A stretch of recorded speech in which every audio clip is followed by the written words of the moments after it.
Tower of God Book 2. Arc 5, Crown Game. Chapter Point 14, Chapter Point 21, 2F, Crown Game.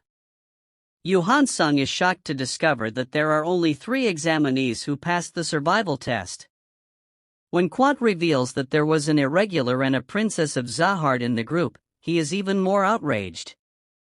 Both of them are trapped in a predicament since if Evankhel finds out, the punishment will be severe. However, Yu Han-sung promises to cook up a plan for this predicament. While alone, Yu Han-sung leaves his angry demeanor and lays down on a bed. There he puts on a smile and compliments his own intelligence. This might have been his plan from the start. While Kun goes to the bathroom, Shibisu strikes up a conversation with Bam. While the regulars are resting, Luroro enters the chamber, revealing an optional game that they can participate in. Few are interested until it is announced that the winners earn the right to go to the next floor. Luroro explains the basic rules of the crown game, with the full rules being available in an instruction book besides the red buzzer. While Luroro counts down for the start of the first round, several teams are discussing whether they should join the round or not. The first round begins, with Hatsu's team and Chopin's team choosing to join. Anik chooses to fight against Chopin's team alone, much to the annoyance of Khan, who decides to fight her one-on-one. He goes down easily to a forceful push from Anik, which sends him flying into the wall, leaving him unconscious. This spurs DD Kancho and Chopin to attack. Chopin actually manages to get a punch in, but it doesn't faze Anik as she quickly dispatches the two of them. Meanwhile, most of the onlooking regulars are dumbfounded by her strength, though Amrasi cracks a smile, possibly in excitement. Chopin's team, beaten but not yet defeated, hatches a plan to rush towards the throne and take the crown, realizing that they don't actually have a chance to beat Anik to win. Nonetheless, Anik also proves to be much faster than any of them, quickly jumping to the throne and putting the crown on her head, ending the round. The other regulars speculate that Shiplisu will take the throne, leaving Anik and Hatsu free to battle, but to everyone's surprise Anik decides to stay on the throne, simply stating, "I don't want to." The first round formally ends with Hatsu's team winning, entirely due to Anik.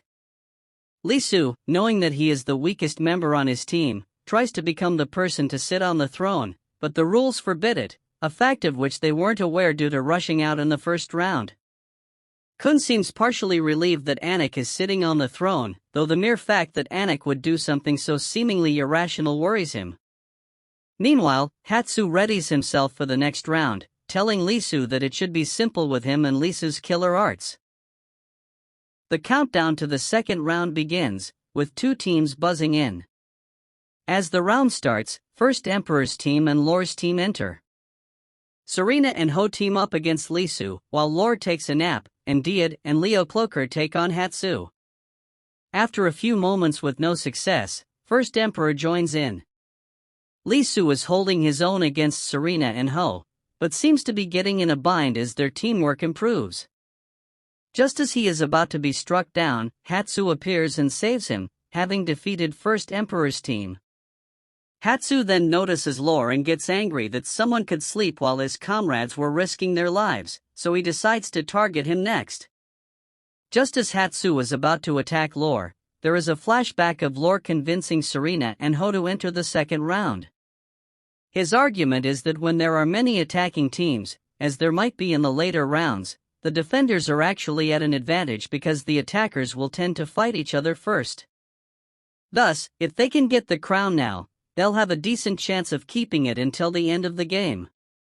After the flashback, Lore wakes up and fires a Shinsu blast at Anik, who dodges it by moving to the top of the throne. Ho and Serena then rush the throne and battle Anik and Hatsu for a couple of seconds before Lore fires another Shinsu blast, this time hitting Anik. Surprisingly, she is able to take the blast. Anik, furious that Lore shot her, ignites Green April and vows to kill Lore's team. Green April becomes large enough to reach around the entire crown game arena. The onlookers are shocked. Bomb's Black March begins to tremble.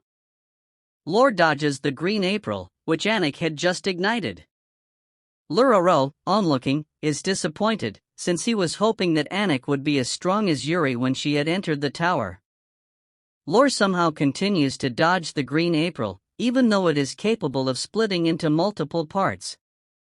Koan, upon seeing this, just about gives up because of Anik's overwhelming power. Bomb continues to struggle with the Black March, which is reacting to the presence of the ignited Green April. Ho and Serena grab Lore and flee the arena, knowing that it has become too dangerous for them. They run back into their room, disqualifying them from further participation. Meanwhile, Anik senses the Black March and busts down the entrance of Kun's team's room, demanding the Black March from Bomb. Anik, having just broke into the cell of Bomb, Kun, and Rak, asks Bomb where he got the Black March and demands that he give it to her. Lee Su gets angry at Anik for disqualifying them by leaving the throne. In the course of their conversation, Anik reveals that she is actually one of Zahard's princesses, dumbfounding Lee Su. Anik also reveals that her weapon, which the others had merely thought was something incredibly powerful, was actually the Green April, one of the 13-month series crafted by Ashil Edwaru. Bomb refuses to hand over the Black March, which spurs Anik to attack him. Just as she is about to, though, she is stopped by Luroro, who demands that she return to her cell. Before doing so, Anik asks to add a rule to the crown game, namely, that the Black March and Green April would be wagered on the outcome of all the rounds. Bomb's team must go out in the next round, and if they win the rest of the rounds, he gets the Green April and Anik will stop targeting him for the remainder of the floor. Otherwise, Bomb must give the Black March to Anik. Bomb is hesitant about accepting the deal, but considers the alternative, i.e. that Anik pursues him for the rest of the test. Kun steps in and accepts for him. Luroro agrees to add Anik's new rule about betting the Green April and the Black March, and states that this crown game would probably be known as the greatest one in history. The game continues without a winner from the previous round. As Anik is going back to her cell, one of the 3 regulars from the other district appears to whisper something to her, making her angry. She almost attacks the regular, but Hatsu stops her in order to prevent any repercussions from the test examiners. Kun's team talks for a bit, and Bomb has a flashback to a time when Rachel told him never to betray anyone, especially a woman. The countdown to the next round begins, and Kun's team, Rosiel's team, Levin's team, and Alexei's team step out. Each of the teams that entered the crown game following Anik's departure believe that they can win. Rosiel thinks she can get the crown from a distance using her Shinsu wand. Levin believes that Kaiten's ability to change shape will let him get the crown quickly. Chunchung is like and also expects to take the crown right away. Nonetheless, just as each of them is about to take action, Kun runs to the throne at a remarkable speed and puts the crown in his bag, claiming that he wants to fight the others just for fun. After some mindless banter from the others, Kun changes his mind, pulls the crown out of his bag, tosses it away and tells the others to fight amongst themselves.